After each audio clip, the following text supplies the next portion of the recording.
Assalamu alaikum class. I am roll number 30. I on the behalf of my other two fellows, roll number 29 and 28 is going to explain in nutshell about meteorological environment. So starting with the definition of the meteorological environment. It is a branch of science concerned with the processes and phenomena of the atmosphere. Basically इसमें हम जो study करते हैं हम study करते हैं उन processes and phenomena of the atmosphere को जो कि बेसिकली डायरेक्टली ह्यूमन लाइफ को अफेक्ट करते हैं किसी भी तरीके से। और स्पेशली जो हमारा फोकस होता है इसके अंदर वो होता है वेदर के ऊपर। इसके अलावा जो इंपॉर्टेंट पॉइंट्स इस पे हम फोकस करते हैं उसके अंदर आपके पास pollution, dispersion, temperature, humidity, wind and other forecasting methods आ जाएंगे। Moving toward the next slide, components of the meteorological environments, वही जो मैंने अभी आपको बताया, atmospheric pressure, air temperature, humidity, rainfall, direction of the speed of wind, movements of cloud and character of weather. These are all the components that affect the human life directly, and we are gonna explain them in detail in the next coming slides. So first of all, atmospheric pressure. Atmospheric pressure is actually the pressure exerted by the weight of the atmosphere at sea level. At sea level के ऊपर जो भी atmosphere हमारे पर pressure apply कर रहा होगा वो होगा एटमॉस्फेरिक प्रेशर, जो कि नॉर्मल वैल्यू जिसकी होती है वो होती है 760 मिलीमीटर ऑफ मरकरी। अब हम सी लेवल से अगर ऊपर जाते हैं तो जो एटमॉस्फेरिक प्रेशर है वो कम होता जाएगा, और अगर हम जाते हैं अंडर वाटर तो ये प्रेशर जो है ये इंक्रीज़ होना शुरू हो जाएगा। और the instrument that is use to measure the atmospheric pressure is called barometer. Know the picture that is seen displayed here, you can see here that as we move toward higher towards the sea level, the atmospheric pressure starts decreasing, and as we move downward towards the downwards sea level, it will starts to increase. At higher altitudes have a lower pressure, and lower altitudes have a higher pressure, because at higher altitude there is less air above you, and at lower altitude there is more air above you. In the next slide, atmospheric effects of the atmospheric pressure on health. So इसमें हम दो तरह की pressure effects को बात करेंगे। एक दो इफ़ेक्ट होगा जो कि इमीडिएट इफ़ेक्ट है, किसी भी अगर आपके अंदर एक अब्रप्ट एटमॉस्फेरिक प्रेशर चेंज आता है तो उस पर बात करेंगे। और उसके बाद हम बात करेंगे कि अगर क्रॉनिकली आप काफ़ी अरसे तक जो है वो एक हाई और या फिर कम एटमॉस्फेरिक प्रेशर के एरिया में रहते हैं तो फिर हेल्थ के ऊपर क्या इफ़ेक्ट आएगा। First of all, exposure to the low atmospheric pressure can cause if changes in the respiration. Obviously it can increase in the concentration of hemoglobin, जिसकी वजह से पॉलीसाइथीमिया वेरा हो जाता है, जो कि लोग constantly higher lower atmospheric pressure के ऊपर रहते हैं। और इसके अलावा there is an increase in the cardiac output. The next point is two other condition that we are going to explain are number one, acute mountain sickness that is relatively less harmful than the high altitude pulmonary edema, जिसको हम short form में हेप कहते हैं। So first of all, acute mountain sickness. Acute mountain sickness में क्या होता है, जो आपके पास सेलिएंट फीचर्स हैं उनके अंदर सबसे पहले आपके पास headache, insomnia, breathlessness, nausea, vomiting and impaired vision आ जाएंगी। इसके अंदर आपको जो इमीडिएट इफ़ेक्ट्स हैं वो आपने क्या देने हैं, सबसे पहले उसको जो ये लेके आना आपने सी लेवल के ऊपर वाले एरिया में, और ऑक्सीजन जो है वो आपने उसको अब देनी है, या तो सीपीआर कर दें या फिर अब्रप्टली आप उसको ऑक्सीजन की काफ़ी ज़्यादा कंसनट्रेशन दें। दूसरी जो है वो क्या है, हेप, हाई एल्टीट्यूड पल्मोनरी एडिमा, जिसके सिम्टम्स हमारे पास जनरली थर्ड डे के ऊपर अपीयर हो रहे हैं। और इसके अंदर जो सबसे सीलियंट फीचर है वो आपके पास क्या है, pulmonary oedema that will ultimately leads to cough, irregular और Cheyne stroke breathing, oliguria, mental confusion, hallucinations, stupor, seizures and coma. This is the flowchart that explains nicely about decreased oxygen decrease. First of all, what happens that at decreased oxygen altitude, जैसे altitude बढ़ेगा oxygen concentration जो है वो कम हो जाएगी, जिसकी वजह से क्या होगा कि आर्टीरियल ऑक्सीजन लेवल डिक्रीज़ हो जाएगा।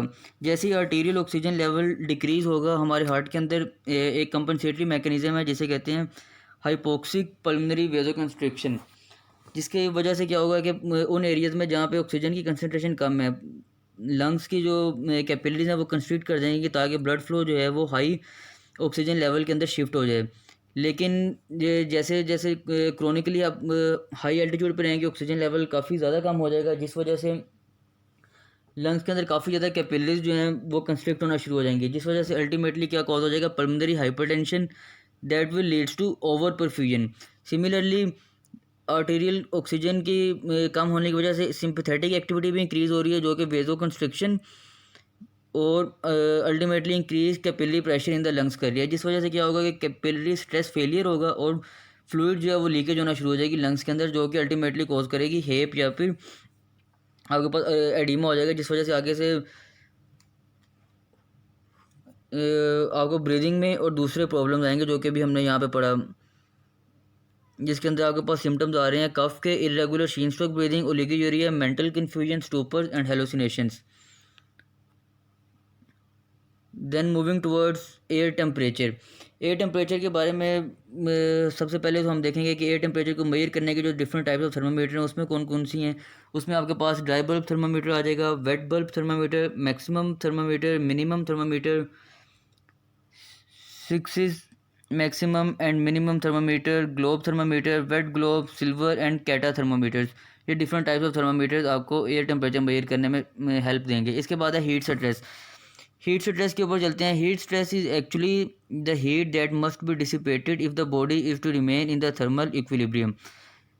हमारी बॉडी जो है उसको थर्मल इक्विलिब्रियम में मेंटेन रखने के लिए कुछ अमाउंट ऑफ द हीट जो कि बॉडी प्रोड्यूस कर रही है उसको हीट को डिसिपेट होना पड़ेगा इन्वायरमेंट के अंदर। उसके लिए जो डिफरेंट फैक्टर्स हैं वो कौन कौन से हैं, उसमें सबसे पहले आपके पास metabolic rate, air temperature, humidity, air movement and radiant temperatures वगैरह सारे के सारे इंक्लूड हो जाएंगे। The important point is the amount of heat gained by the body must be equal by the amount of heat lost from it so that it remains in the thermal equilibrium. अगर ये thermal equilibrium disturb हो जाता है तो फिर जो effects हमारे heat से स्ट्रेस आएंगे उनमें से हमारे पास कौन कौन से आएंगे। सबसे पहले हीट स्ट्रोक। हीट स्ट्रोक में क्या होता है कि आपको हीट स्ट्रोक में टेम्परेचर जो है वो एज हाई एज 110 फ़ारेनहाइट हो जाएगा।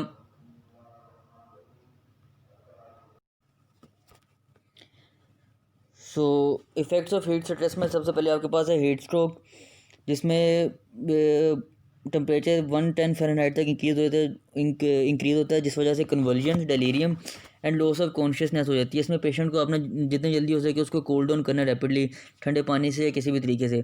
दूसरा जो है वो क्या, हीट हाइपर पायरेक्सिया, जिसके अंदर क्या हो रहा है, anomaly in heat regulation by the body mechanism जो कि हीट रेगुलेशन को कर रहे हैं उसके अंदर कोई भी एनोमली आ सकती है। इसके अलावा हीट एग्जॉशन, जिसकी वजह क्या है कि आप you are not drinking enough water and salts that are lost through the precipitation. Then comes the heat cramps, muscle contractions caused by the loss of sodium and chloride in the people who work at high temperature. And then the last one, that is heat syncope.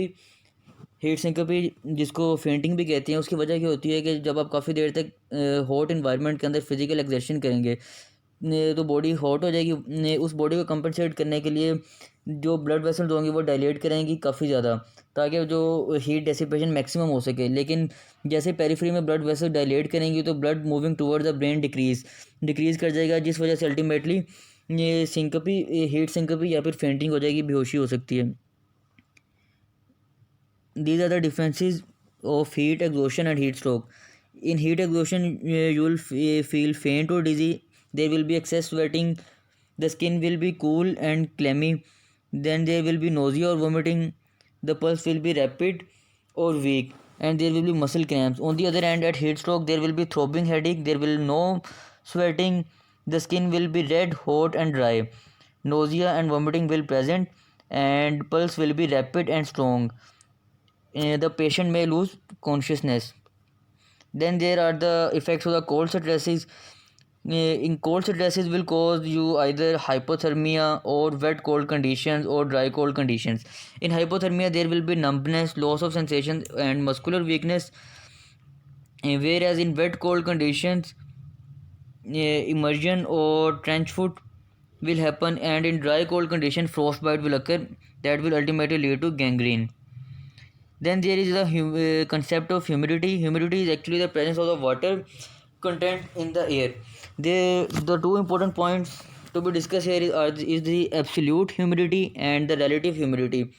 First of all, the absolute humidity is the actual content of the is the actual water content in the air. It is the weight of the water vapor in unit volume of air.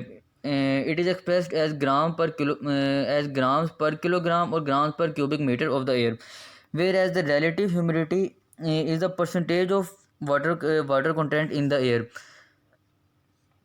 Relative humidity is the most common way of describing atmospheric moisture.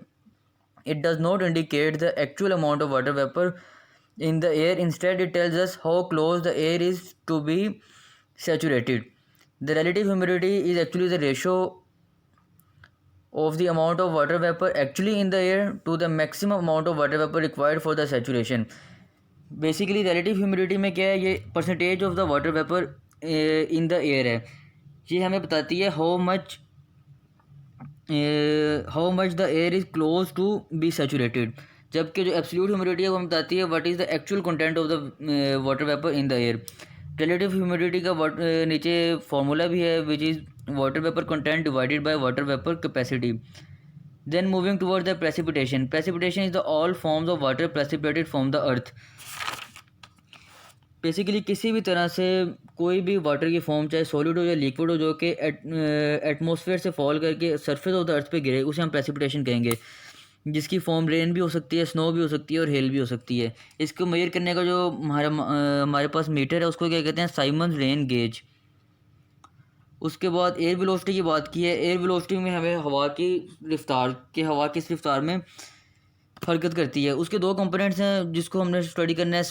एक उसमें speed की किस तेज़ी से कर रही है और डायरेक्शन की, उसकी सिमत किस तरफ, हवा की सिमत किस तरफ है. Wind speed is measured by anemometer and the wind direction is measured by when. These are the two meters that are used to measure the air velocity, speed and their direction respectively.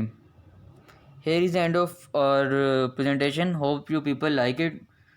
Thank you so much for your listening. Allah Hafiz.